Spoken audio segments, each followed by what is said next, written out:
राम तुम्हारो आसरो, राम तुम्हारो ज्ञान, राम तुम्हारो भजन मुख, राम तुम्हारो ध्यान, राम तुम्हारो ध्यान, राम तुम सिर पर राजो, आगे पीछे राम दसों दिस राम ही गाजो, राम चरणिक राम बिन मन माने नहीं आन, राम तुम्हारो आसरो, राम तुम्हारो ज्ञान। अनंत विराट विश्वात्मा जगत नियंता सर्वांतर्यामी सच्चिदानंद घन पूर्ण परब्रह्म परात्पर परम श्रद्धेय परम श्रद्धा ईश्वर प्रातः स्मरणीय वंदनीय अर्चनीय अंतर्राष्ट्रीय राम स्नेही संप्रदाय के जन्मदाता पूज्यपाद भगवत स्वरूप आराध्य देव शब्द ब्रह्म राम के उपासक प्रचारक अनंत श्री विभूषित जगत गुरु स्वामी जी श्री रामचरण जी महाराज के पावन से चरणों में प्रणिपात करते हैं। तदनंतर जिनके चरण रज से यह धरा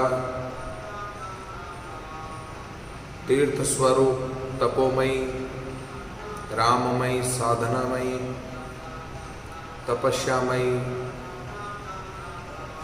पावन स्थल बड़ा राम द्वारा चांदपोल के संस्थापक विरक्त त्यागी तपस्वी भजनिक उपाधि से अलंकृत परमहंस वीतराग परिव्राजक आचार्य स्वामी जी श्री भगवान दास जी महाराज के पावन पाद पद्मों में वंदन करते हैं। साधना स्वाध्याय चातुर्मास 2020 का पावन अवसर जीवन को मंगलमय बनाने वाला, जीवन को अध्यात्ममय बनाने वाला, जीवन को श्रेष्ठतम बनाने वाला यह दिव्य अवसर श्री महाराज के वाङ्मय स्वरूप अनुभव वाणी के अंतर्गत भक्तमाल स्वरूप नाम प्रताप ग्रंथ का दिव्य चिंतन मनन श्रवण कथन चर्चा करने का आप और हम सभी प्रयास कर रहे हैं। वाल्मीकि ऋषि के प्रसंग को विगत दिनों से श्रवण कर रहे हैं।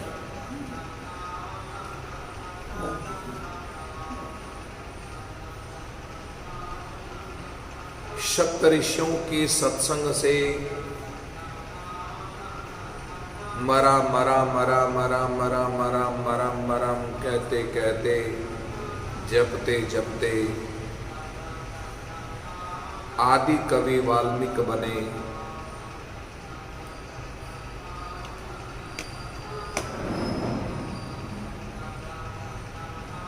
उन्हें वाल्मीकि ऋषि पर कृपा करने के लिए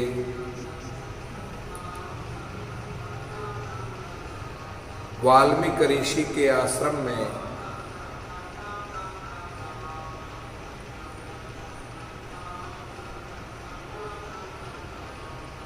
लखन सिया सहित राम जी पधारे।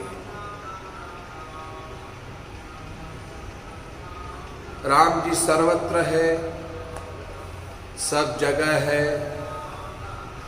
ये तो भगवान की पावन लीला है।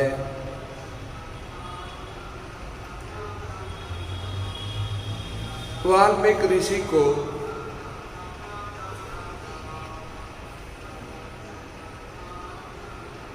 प्रभु राम ने दर्शन देकर कृतार्थ किया। धन्य हुए वाल्मीकि ऋषि।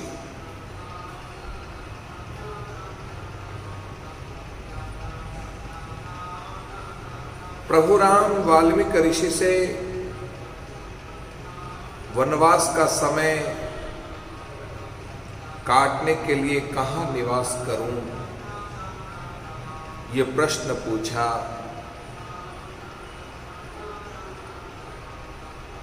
मर्म भरे भाव से वाल्मीकि ऋषि ने, वैसे तो आप सर्वत्र है, सदा सर्वदा है, सिया राम मैं सब जग जानी है,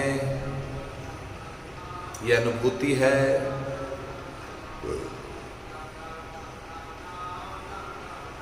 मनुष्य व्यक्तित्व का निर्माण करने के लिए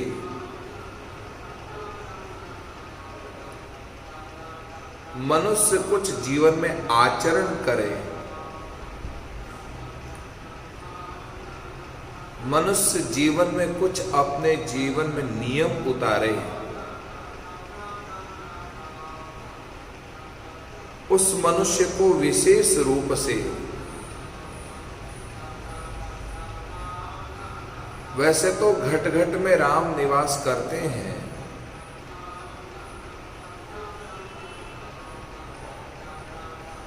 पर आचरणमय जीवन जीने वाले के जीवन में प्रभु राम के रूप में अवश्य विराजमान होगा। जो निरंतर भगवान की कथा सुनते सुनते सुनते तृप्त ही नहीं होता है, अतृप्त सा ही रहता है, समुद्र के समान जिसके कान है कथा सुनने के लिए, प्रभु उनके हृदय में निवास करते हैं।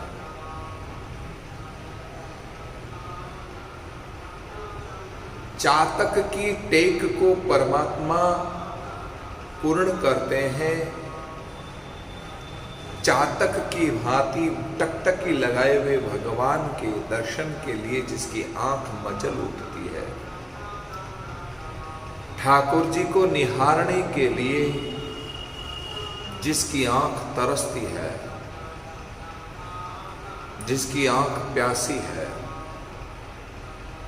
उनके हृदय में प्रभु आप निवास करो।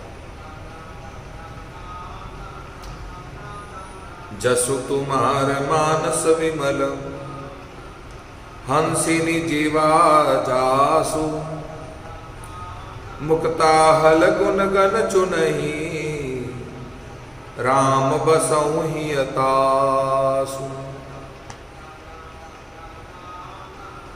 वाल्मीकि ऋषि आगे कहते हैं, जसु तुम्हार मानस विमल, हंसिनी जीवा जासु, मुक्ता हल गुण गन चुनहि, राम बसहु हियतासु।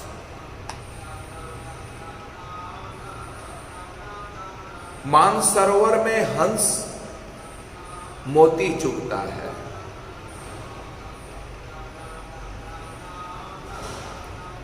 एक तो मानसरोवर में हंस की बात आती है। हंस सफेद होता है, हंस मोती चुगता है, दूध और पानी को मिला करके रखें तो नीर और क्षीर को अलग कर देता है। यही हंस की पहचान है। बगुला भी बिल्कुल वैसे ही दिखता है, बिल्कुल सफेद, पर अंदर से मेला होता है, अंदर से काला होता है। ध्यान मुद्रा में बैठा रहता है, जैसे लगता है कि ये ध्यान मुद्रा में बैठा है, पर नहीं, उसका ये ढोंग बना है, उसका दिखावा है। आंखें बंद किए हुए ध्यान करते हुए बगुले को देखकर मछली प्रणाम करती है, पास में आकर के लगता है कि कोई महापुरुष है, एक टांग पर खड़ा है बगुला, पर जैसे ही मछली नीचे झुकती है तुरंत अपनी दूसरी टांग से मछली को पकड़कर सीधा अपने मुख में स्वाहा। ये बगुले की प्रवृत्ति है। गोस्वामी तुलसीदास जी ने वाल्मीकि ऋषि के दिव्य भाव को यहां पर उद्धृत करते हुए वास्तव में भक्तों की जीव हंसिनी की तरह होनी चाहिए, बगुले की तरह नहीं, हंसिनी की तरह।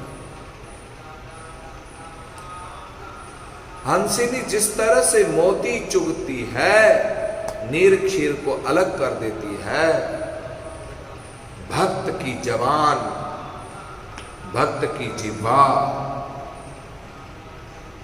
राम नाम को चुनती है। रात और दिवस राम राम राम राम राम राम राम राम राम राम राम राम राम राम राम राम की रटन लगा।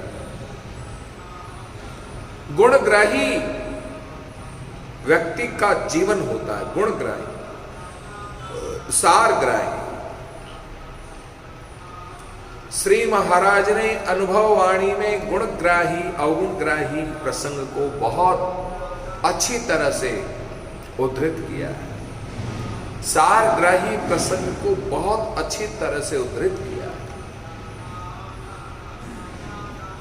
जिसका भावार्थ श्री महाराज का अभिप्राय यह है, हंस की तरह मोती चुगते हुए चुन चुन करके अपने जीवन को श्रेष्ठ बनाओ। मोती चुगने का अभिप्राय है जो तुम्हें श्रेष्ठ लगता हो, जो जिसकी बात अच्छी लगती हो, शिक्षाप्रद लगती हो, प्रेरक लगती हो, उसे मोती मान करके चुन करके अपने जीवन में धारण करो। जसु तुम्हार मानस विमल, हंसिनी जीवा जासु, मुक्ताहल गुण गण चुनहि, राम बसहु ही दासु। हे प्रभु राम जी, मोती चुगने वाले, मुक्ता चुनने वाले, चुगने वाले, ग्रहण करने वाले के हृदय में आप सदा सर्वदा निवास करो।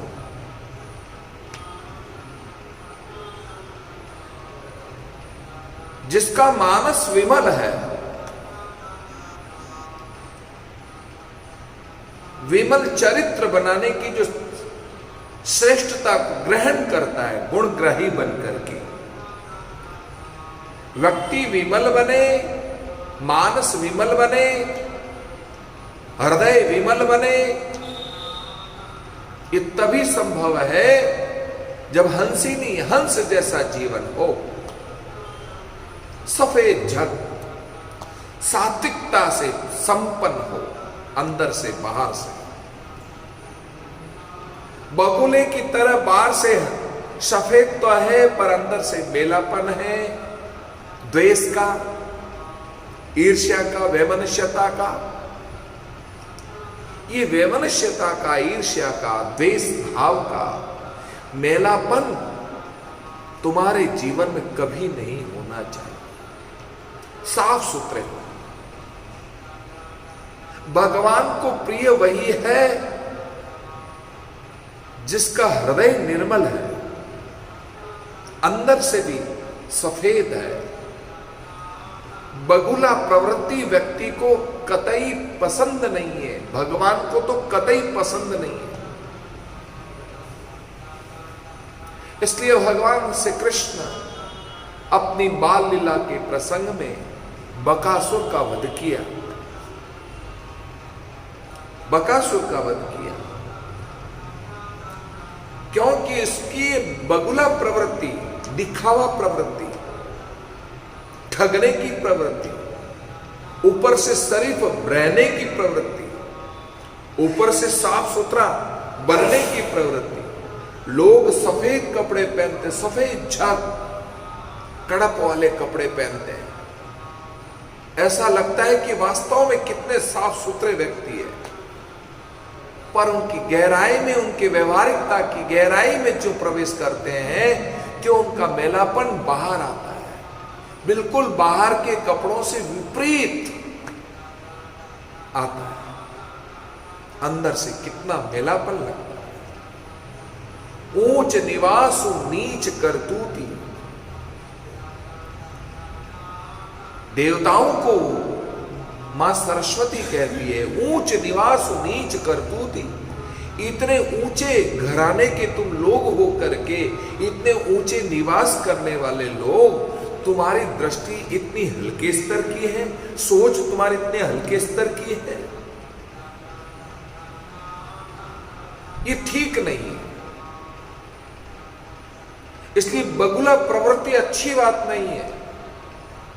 कभी न कभी बगुला प्रवृत्ति व्यवहार जगत में व्यक्ति के सामने कितना भी हंस बनने की चेष्टा करो, पर वो बगुला स्वभाव तो सामने आएगा ही, बिल्कुल सामने आएगा। इसलिए बगुले का स्वभाव हटाओ, हंस बनो। हंस बनने की आज्ञा देते हैं, सारग्राही बनने की आज्ञा देते हैं, गुणग्राही बनने की आज्ञा देते हैं। अवगुणग्राही बनने की जरूरत नहीं है।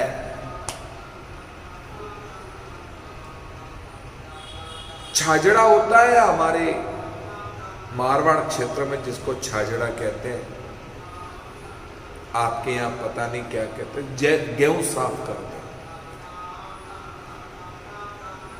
तो गेहूं को यूं उछालते हैं, उछालते हैं, उछालते हैं, कचरा कचरा निकल जाता है, साफ साफ गेहूं अंदर रह जाते हैं।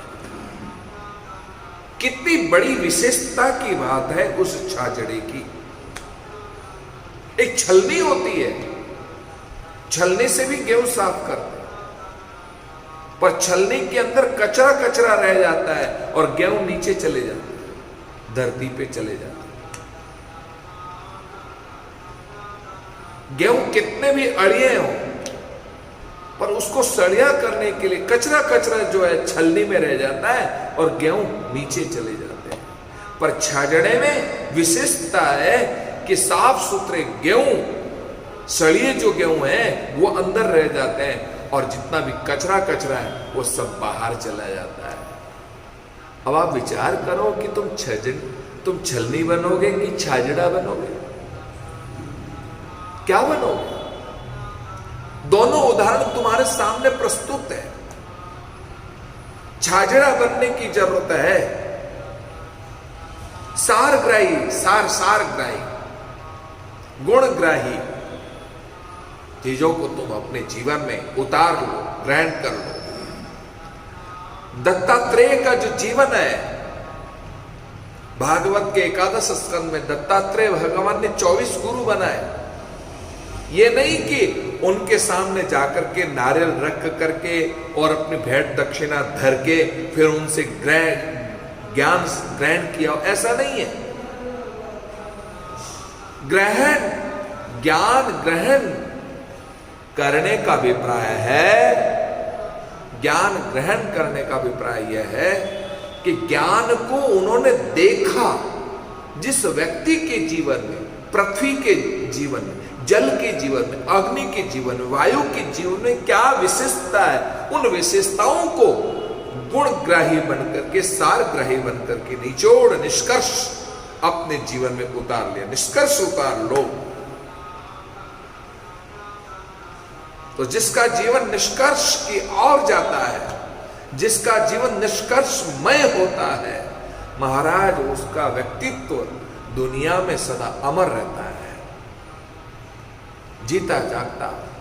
ये उदाहरण कई तरह के हमको समाज में मिलते हैं। कई ऐसे लोग नहीं रहे यहां पर, आज उनका व्यक्तित्व, कृतित्व हम याद करते, उनके रचनात्मक कार्य को याद करते, उनके गुणग्राही जीवन को याद करते, उनकी विशेषताएं जो हैं, जो जीवन में जो गुणवान थे, उन गुणवानों का गुण जो है आज हम उनको याद करते हैं, स्मरण करते हैं। ये महापुरुष के रूप में हो गए। महात्मा गांधी, विनोबा भावे, कितने कितने महान संत हुए। उनके अंतःकरण में व्यक्तित्व, विवेकानंद हुए, रामकृष्ण परमहंस, स्वामी राम तीर्थ हुए। महर्षि रमण हुए, महर्षि अरविंद हुए। इन लोगों के जीवन में जो व्यक्तित्व है वो व्यक्तित्व सारग्राही था। और उन्होंने हंस प्रवृत्ति जीवन जी करके बाहर भी हंस अंदर भी हंस, और मोती चुगते थे और मोती ही बांटते थे। बुद्ध ने मोती बांटे हैं और सबको बुद्धत्व बना दिया, मोती बांट करके। साधु जसु कुमार मानस विमल हंसिनी जिहार जासु, मुक्ता हल गुण गण चुनई राम बसऊ ही दासु। राम कोई विशेष क्वालिटी वाला नहीं, विशेष कोई आकृति वाला नहीं। राम कोई हम सबसे भिन्न रूप में नहीं, हमारे जैसा ही तो राम ने जन्म लिया, पर उनकी जो विशेषता, उनका जो व्यक्तित्व, उनका जो कृतित्व, उनका जो रचनात्मक कार्य, जो उनकी सामाजिक समरसता, जो उनके जीवन में राम संस्कृति थी, राम विचार थे, वे बड़े अद्भुत और अनोखे थे। लगता था कि अवतारी पुरुष है। किसी व्यक्ति में ऐसी विशेषता देखते हैं तो तुरंत हमारे मुंह से निकलता है ये अवतारी पुरुष है, अवतारी पुरुष। महापुरुष की संज्ञा भी देवे उनको तो भी कोई कम नहीं है, क्योंकि महापुरुष जैसा जीवन, तपस्यामय जैसा जीवन जी रहा है।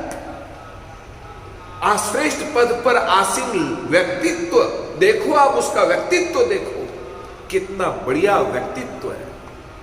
विचारों से आप उनको सुनो, उनके विचार सुनो, उनका जीवन दर्शन देखो, उनकी तपस्या देखो, उनकी सहनशीलता देखो, उनके कृतित्व को देखो। जब बोलते धारा प्रवाह, तब उनको आप सुनो। राष्ट्र के लिए कितने सुचिंतक है, राष्ट्र की गरिमा को बनाए रखने के लिए कितना व्यक्तित्व आज सामने धन्य है। ये महापुरुष नहीं तो क्या है, ये महापुरुष कोई अवतारी है। जिस किसी से भी अरे इनने तो इतना महान कार्य किया, लगता है ये कोई अवतारी पुरुष है, बिल्कुल अवतारी पुरुष है।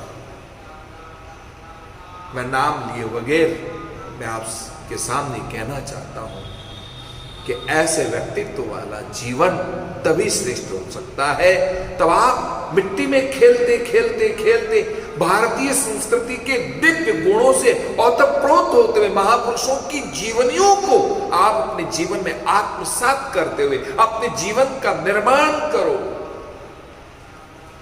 संघर्ष करते करते करते उस व्यक्तित्व का निर्माण करो जो दुनिया हजारों हजारों वर्ष तक तुम्हें याद करती रहे। ऐसी करनी कर चलो, ऐसी करनी कर चलो, हम हंसे जग रोए। कबीरा जब हम पैदा हुए तो जग हंसे हम रोए। ऐसी करनी कर चलो, जब हम पैदा हुए हम तो रोए, दुनिया ने खूब तालियां बजाई, खूब थालियां बजाई और खूब वाहवाही लूटी, खूब गुड़ बांटे, मिठाइयां बांटी। और जब वही व्यक्ति यदि कुछ इस तरह का नाम करके जाता है, अपनी वाणी से क्या, अपने मनसा वाचा कर्मणा भाव से क्या ऐसा जीवन जी करके जाता है, तो महाराज उसके लिए तो लोग रोते, आंसू बहाते, क्यों चला गया, बार बार रोते हैं, हाँ सदा सदा रोते हैं। उस व्यक्ति को किसी न किसी बहाने याद करते हैं कि वास्तव में कोई व्यक्तित्व था, आज हमारे जीवन से चला गया।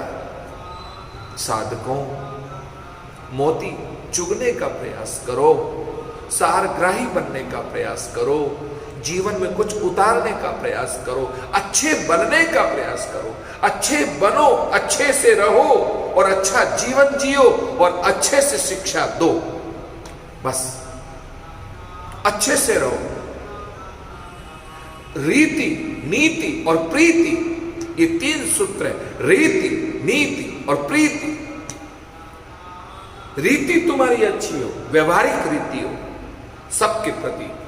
ओह साहब, क्या साफ सुथरा व्यक्तित्व है, सबसे मिलता जुलता है, लेकिन अंदर से हंस प्रवृत्ति का जैसा स्वभाव है।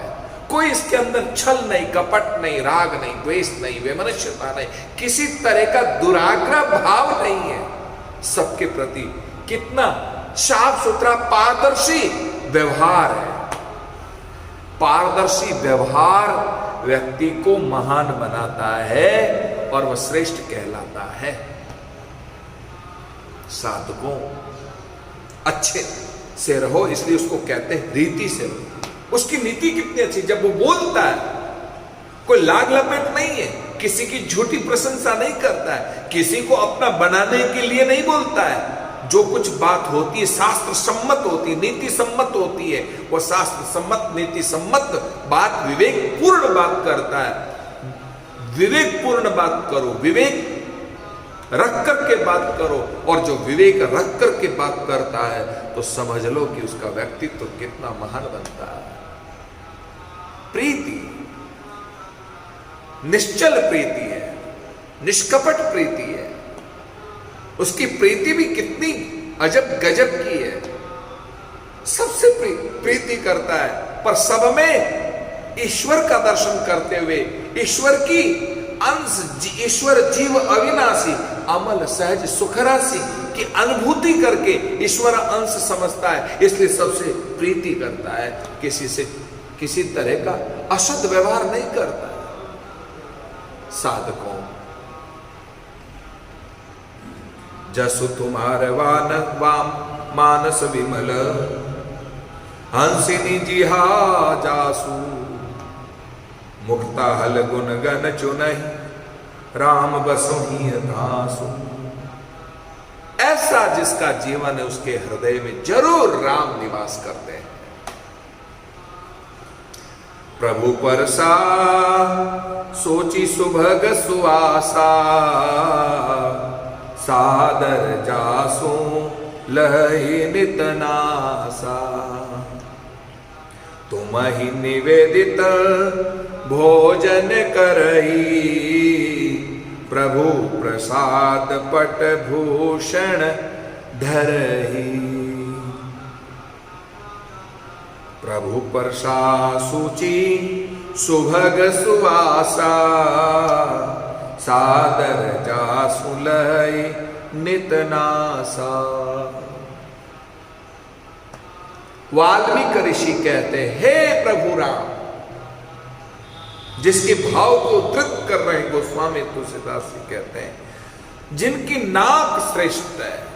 नाक श्रेष्ठ का मतलब गंध को सेवन करती हो,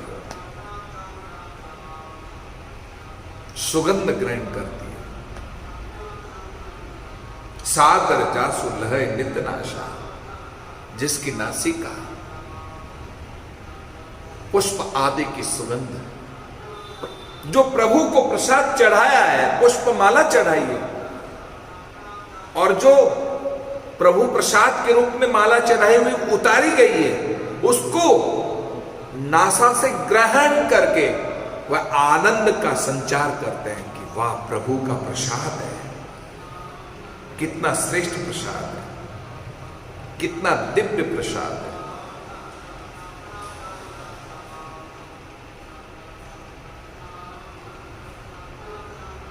बंदौ गुरुपद पदुम परागा, सुरुचि सुवास सरस अनुरागा। पहली चौपाई है रामचरितमानस की, गुरु वंदना प्रकरण पहली चौपाई है, जिस पहली चौपाई का भावार्थ है बंदौ गुरु पद पदुम परागा, जिनके चरण कमलों में पराग है, उस पराग को सेवन करने वाला, रज को सेवन करने वाला, रज को माथे पर लगाने वाला, रज को वंदन करने वाला, कैसा है वह सेवक पता है तुम्हें? वह सेवक है। उस सेवक के जीवन में कितना परिवर्तन होता है। बंदौ पद पदुम परागा, सुरुचि, जीवन आज तक अरुचि था, प्रतिकूल था, पर अब उसका जीवन सुरुचि हो गया। उसको भगवान में रुचि लगने लग गई, कथा सुनने में रुचि लगने लगे, गुरु के चरणों में बैठने की रुचि होने लग गई। क्या ये गुरु कृपा का फल नहीं तो क्या है? गुरु के चरण रज को वंदन करते ही अरुचि में कुरुचि में से निकल करके सुरुचि के रूप में बदल गया। सुरुचि, सुवास, दुर्गंध से भरा जीवन था, मेला कुचेला व्यक्ति था। ऊपर से भले ही साफ सुथरा, ऊपर अंदर से बहुत मेला कुचेला था। उसकी दुर्गंध दूर दूर तक फैल रही थी। बस उसकी वासना की दुर्गंध दूर दूर तक फैल रही थी। पर आज सदगुरु की चरण धूलि में जाकर लोटपोट हो गया तो महाराज सुगंध फैलने लग गई। सुरुचि सुवास, उसका जीवन सुवास होने लग गया। सुरुचि सुवास सरस, कल निरस जीवन था पर आज सरस जीवन हो गया, श्रेष्ठ जीवन हो गया, व्यक्तित्व जीवन हो गया। और कल तक जो है वो राग से भरा व्यक्ति था, लोगों से लड़ता झगड़ता था, देश भाव रखता था, भेदभाव रखता था। पर अब आज उसका जीवन राग द्वेष से मुक्त होकर के अनुराग में बदल गया, अनुराग में बदल गया। ये प्रभु प्रसाद का महत्व है। तुम ही निवेदित भोजन करही, प्रभु प्रसाद पट भूषण धरही। कितनी बढ़िया बात कह रहे। जो प्रभु को प्रसाद अर्पण करके, भोजन अर्पण करके सेवन करता है, आहा, ये हमारी संस्कृति है, ये हमारा आचरण है, ये आचार संहिता है एक तरह की। जब भी तुम भोजन करो, ब्रह्मार्पणम ब्रह्मवीर ब्रह्माग्नौ ब्रह्मणाहुतम ब्रह्मैव तेन गंतव्यम ब्रह्म कर्म समाधि। राम कया सुख बजे कृष्ण कया दुख जाए, महिमा महाप्रसाद की पाओ प्रीत लगाए। नया वस्त्र धारण करते हो तो पहले प्रभु को चढ़ाओ, प्रभु आपका दिया हुआ यह वस्त्र है, आज से मैं धारण कर रहा हूं। ये जो कुछ कमाया है मैंने, उस कमाई में से ये मैंने भोजन बनाया है, ये भोजन मैं आपको चढ़ाए बिना कैसे सेवन कर सकता हूं? ये प्रसाद हो जाएगा। आपको चढ़ाने से, तुलसी दल डालने से प्रसाद हो जाता है। आजकल लोगों की भाषा इतनी खराब हो गई है, लोग कहते हैं खाना खाओगे महाराज? खाना? कैसा खाना? खाना कौन खाता है? अरे जो अखाद्य पदार्थ जो सेवन करता है, अखाद्य जो खाने योग्य नहीं है उसको खाता है, उसको कहते हैं खाना। जो खाने योग्य नहीं है हमारी संस्कृति में, हमारी विचारधारा में, वो खाने योग्य नहीं है। जो मांस मछली को खाता है, सेवन करता है, वो कोई प्रसाद हो सकता है? वो कोई भोजन हो सकता है? नहीं, वो खाना होगा। अब समझ जाओ कि जो खाने वाले लोग हैं वो वास्तव में खाना ही खाते हैं, वो भोजन नहीं करते। पर हमारे हिंदू धर्म में आचार संहिता तो देखो, हम जो कुछ भी बनाते हैं वो ठाकुर को प्रसाद भोग लगाते हैं, और ठाकुर को हाथ जोड़ करके, ठाकुर को प्रसाद चढ़ा करके, और उसके बाद में प्रसाद समझ करके हम सेवन करते हैं। अखाद्य पदार्थ जो सेवन करता है उसको खाना कहते हैं। और जो लोग भोजन बना करके भोजन करते हैं वो केवल भोजन ही होता है, लेकिन जो प्रभु को चढ़ा करके, अर्पण करके सेवन करता है उसको प्रसाद कहते हैं। प्रसाद होना चाहिए। हमारे भोजन भी नहीं कहते, महाराज आपने प्रसाद पा लिया। कितनी अच्छी भाषा है। हमारे ऋषि मुनियों ने, शास्त्रकारों ने कितने सुंदर शब्द दिए व्यक्त करने के लिए, दूसरे से संबोधन करने के लिए, कितने प्यारे शब्द दिए। महाराज खाना खा लिया? देखो कहीं का पागल, खाना हम खाएंगे, तुम खाओगे? भ्रष्ट हो गए, तुम्हारी बुद्धि भ्रष्ट हो गई लगती है। अरे हम तो प्रसाद पाने वाले हैं, क्योंकि जो कुछ मिलता है तो ठाकुर की कृपा से मिलता है, और ठाकुर जी को चढ़ाए बिना हम कैसे पाले? ठाकुर जी का दिया हुआ प्रसाद है। तुम्हारा ये शरीर भी तो ठाकुर जी का दिया हुआ है। जो ठाकुर जी का दिया हुआ शरीर भगवान को अर्पण करेंगे तो ये भी ठाकुर जी का प्रसाद। बोले ये क्या चीज है? इस शरीर, वाह रे वाह कितना, बोले ठाकुर जी का दिया हुआ प्रसाद है ये तो शरीर, ठाकुर जी के लिए अर्पण है, ठाकुर जी को ही समर्पित है। ठाकुर के सिवा मेरा है कौन? बाकी तो शरीर, भले बाप के लिए हो सकता है शरीर, मां के लिए हो सकता है शरीर, बेटे के लिए हो सकता है शरीर, पति के लिए हो सकता है शरीर, पत्नी के लिए हो सकता है शरीर, किसी के लिए भी हो सकता है, पर नहीं, वही शरीर सबसे श्रेष्ठ है जो भगवान को, ठाकुर को अर्पण करके कहता है ये ठाकुर का दिया हुआ प्रसाद है। जो भोजन सेवन करता हूं वो ठाकुर का दिया हुआ प्रसाद है। जो वस्त्र धारण करता हूं मैं अपने शरीर पर, वो ठाकुर का दिया हुआ प्रसाद है। हमारे रामस्नेही संप्रदाय में विधान है, जब शाहपुरा में वर्तमान बांटते हैं, चद्दर हो चाहे लंगोटी हो चाहे जल छाना हो, तौलिया हो, कुछ भी मिलता हो, तो हमारे यहाँ क्या विधान है पता है आपको?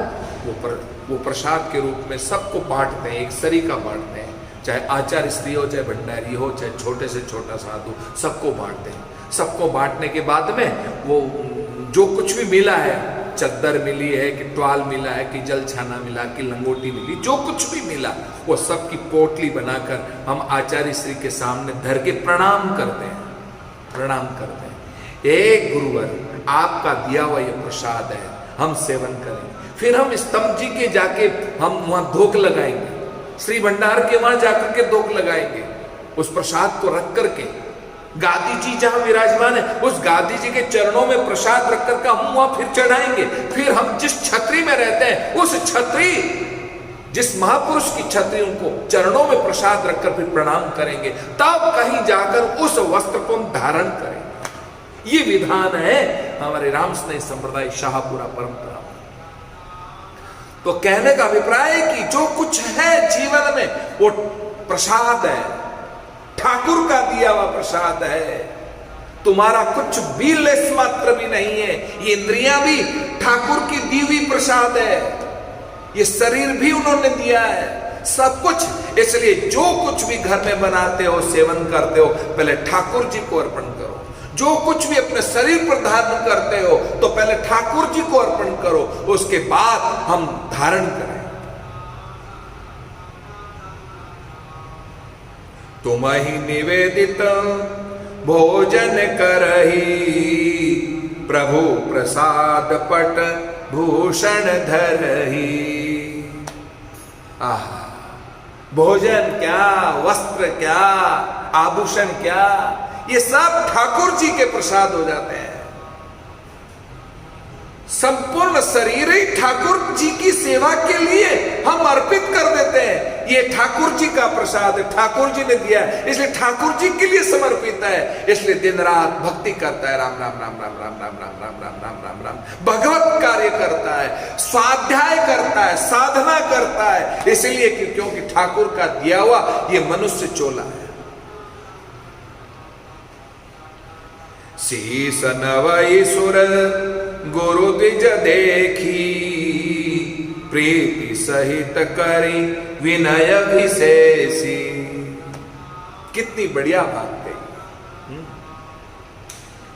शीस जिसका नम जाए, शीस जिसका नम जाए, किसके सामने? बोले सुर देव स्वरूप, कोई देव स्वरूप महापुरुष हो, गुरु और द्विज ब्राह्मण, द्विज यानी ब्राह्मण, सज्जन व्यक्ति गुरु और द्विज ब्राह्मण के सामने दिखते ही और हमारा सर झुक जाए, मस्तक झुक जाए, समझ लो कि उसका मस्तक धन्य है। ब्राह्मण साधु संत को देख करके जिसका मस्तक अकड़ के रहे, वो मस्तक मस्तक नहीं है, वो तुम्बे के समान है। प्रभु आप उनके हृदय में निवास करो। किनके हृदय में? जिसका सिर स्वतः ही झुक जाए, किसी साधु पुरुष को, ब्राह्मण को और देव स्वरूप को देख करके, जिसमें विशेषता है, झुक जाए, उसके सामने झुक जाए। केवट नतमस्तक हो गया,